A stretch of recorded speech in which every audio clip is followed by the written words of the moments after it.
as though the Rangers Scottish Cup hoodoo under Graham Souness continues.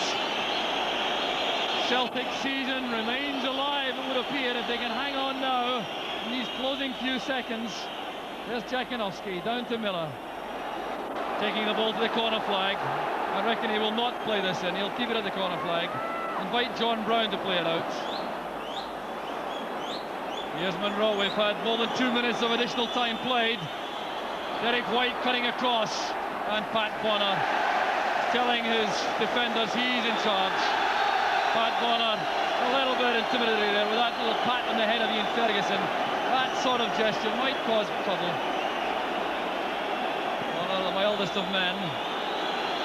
That long kick out, giving the throw to Rangers. All eyes now on the referee, Billy McNeill, anxious about the time being added on. We've had 3 minutes additional time. There certainly have been some stoppages and some time wasting. But there goes the final whistle. Celtic have won. Rangers are out of the Scottish Cup.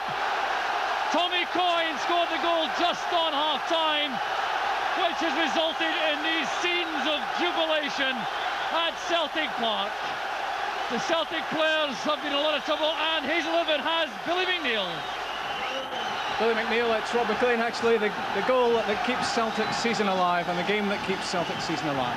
Yes, I think it was a game we were entitled to win, Rob. We wanted to win it, but equally we wanted to play well.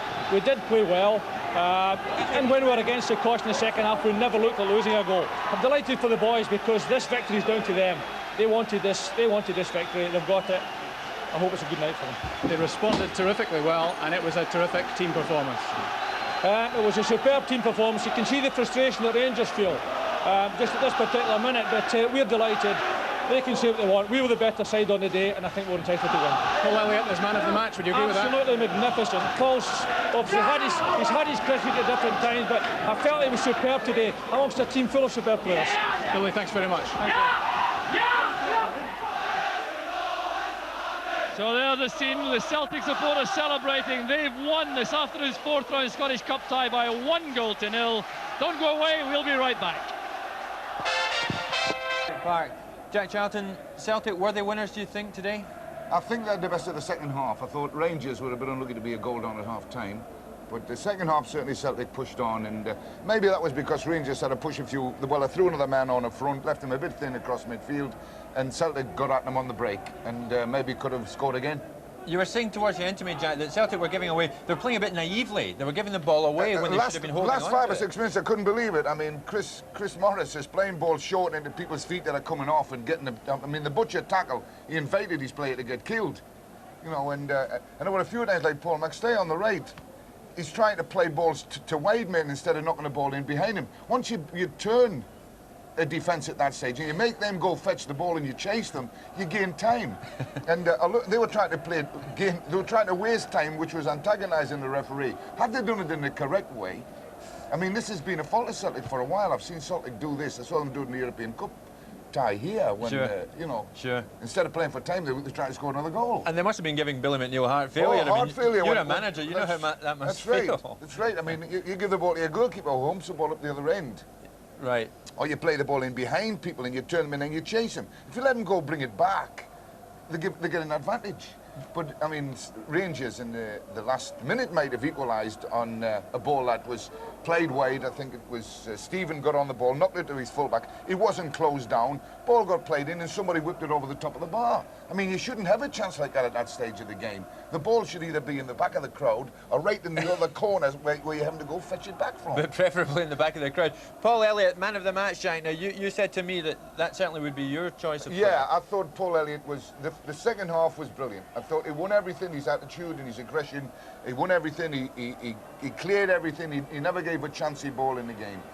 Packy had very little to do in the goals. What he had to do, he did magnificently. I mean, you could have given him it because he's done everything right. OK, Jack. Paul Elliott, man of the match, but goal scorer Tommy Coyne. And he is now with Rob McLean. Tommy Coyne, the goal that saves Celtic's season. How do you feel? Oh, fantastic. Saves my season as well. First goal for about 3 months. Yeah, your season's been dodgy at times. You've taken a fair bit of stick, both from the critics and from the fans. You must feel that not just your goal there, but your performance answers some of that. Look, I'm just pleased to get a goal at the end of the day and get into the next round of the cup. Fantastic for the boys. What do you remember of the goal? Hit the back of the net, that was it. Which part of your anatomy did it come off? I think it was my left thigh it came off, but I couldn't care what bit on my body it came off, it went in. Looking forward to a good cup run and hopefully, obviously for you, Hampden. Hopefully a good run in the side now and maybe another few goals before the end of the season. Tommy, well done. Thank you. Tommy Coyne saying there that he scored the goal with his eye. Well, it was one of those balls that when Chris Woods got a hand to it and it fell, he was sliding in on the ball. Had the ball gone straight across the goals, he'd have probably knocked it in. But you're sort of hanging on, trying to get to a ball, and he was trying to slow up to get it in, and then the ball went in off his leg or off his body or anything. He's quite right. He didn't care how it went in, as long as it went in that direction. Because of the conditions, Jackie, there were half chances all over the place, and we can see one now. Gary Stevens, I mean, he came pretty close here. Mo Johnson did well. He said this cross was terrific. Ball across from Johnson, and Gary Stevens came in. He was just obstructed in his approach to the ball, and the ball was very difficult. It was going to bounce in front of him, and he had to get it exactly right. But the ball from Mo Johnson, yeah, it was terrific. I mean, that's exactly, if you're a kid in watching, when you get into that position, never mind volleying shots at goals, get him across the face, and it could have been an equaliser. In the dying moments, Jackie, two terrific saves from Chris Woods. Now, he kept Rangers in it. The first one coming from Mike Galloway. Now, this was a great save. Well, this is at a time when they were being allowed to settle on the ball, Celtic, and push an extra man forward, and he comes inside and whacks it well. And to be fair, had it been anywhere to the right or left of Chris, it would have gone in. And he beat it down well, didn't he? Yeah, well, he hit it and it beat it, and then he got to it right. But he does that a lot, Chris Woods. You know what he was doing. He wasn't a mistake there. Sure. And get it. Celtic could have tied it up towards the end because Jakinowski ran right in on Woods. And obviously, that was the key moment, because if he'd made it 2-0 just in the dying moments, you see more balls. Rangers were finished. This was a tremendous ball for Jack. And Jakinowski came in. It's one of those balls that when you hit him firmly, the goalkeeper will expect it to be hit firmly, and his body will take the ball. Jimmy Greaves would have gone and clipped him, or Dennis Law would have gone and just slipped it over him. Just instead of going like that, they just clipped it, you know, and it would have gone in the air, because the goalkeeper's committed that way. And anything you do in the air, and I thought he would have done it there. We've already said, Jackie, towards the end, Celtic lived dangerously. Rangers came close. Now, Ian Ferguson, look at this effort. I mean, this was this one, when he's close. knocked back, you see, he's allowed to stand there and knock a ball in, and there's nobody come next to him. I mean, you must mark people in situations like that.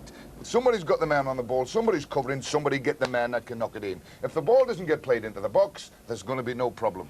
Once it gets played in the box, that can happen. Sure. I mean, that ball went over the top, could have gone the back of the net, and you've got a 1-1 This draw. man has enjoyed this game. We're going to have a break. Rejoin us in just a couple of moments. I have enjoyed it. Celtic 1, Rangers 0. Hazel Irvine is with man of the match, Paul Elliott. Paul, man of the match, congratulations. You really did play a good game, didn't you? Thanks so much. No, as far as I'm concerned, it's a great day for Celtic. It's a great day for the supporters, great day for the directors and everybody concerned. Obviously, on behalf of all the players, I'd like to thank all the supporters, because at the end of the day, everybody knows that we've had a hard time the last 2 months, but they've been magnificent. That's a special result for the supporters at Celtic Football Club. Everybody knew exactly what was at stake. Exactly what does it mean to you personally now, Paul? Well, as far as I'm concerned, we've arrived now. As far as I'm concerned, Celtic. A lot of people wrote us off. We've gone out today. We've played some magnificent football. I think we've really showed, that we're obviously, the best side in Scotland. It's important now that we continue, and hopefully the result of today, obviously, will improve our league form. Paul, thanks. Pleasure. Played a good game, did Paul Elliott. In England today, Coventry City went into their second leg at Littlewoods Cup semi-final match, trailing Nottingham Forest by 2-1. So let's join the action with